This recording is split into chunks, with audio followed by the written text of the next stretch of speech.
un accidente en medio de un pueblo. No tengo claro, a mi parecer, la razón que podía tener. Un paisano vociferando posose del coche, escagalurciando el pie del otro coche. Quien era el chofer y dice: mujer tenías que ser. Una rapaza posose enfada y por un poco no dio una aguanta, y se enzarzaron una discusión que llamen a un guardia va a ver la de Dios. Y yo,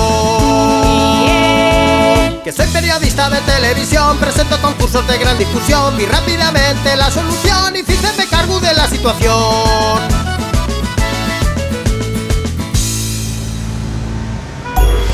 Atención, pregunta. Podéis explayaros a gusto con la letra F. Fatu. Faltosa. Fedor. Falambalde. Feu. Fierro. Famiento. Felpeito. ¡Oh, acabóse! La xente reían, non perdían, combataban muy atentos, pasámenlo bomba, todos aplaudían con gran emoción aquellos dos mozos y el presentador.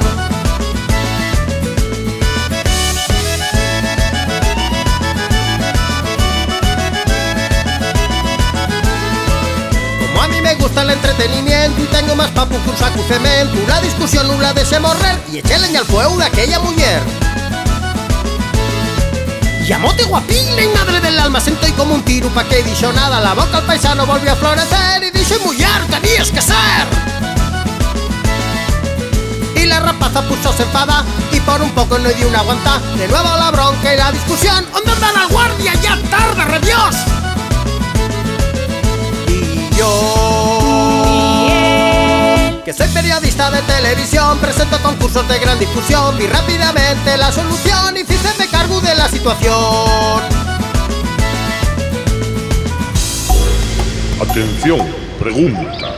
Podéis explayaros a gusto con la letra M. Mema. Mamón. Mazcalla. Paisón. Morrillo. Mandilín. Mastuerza. Maguán. ¡Oh, acabóse!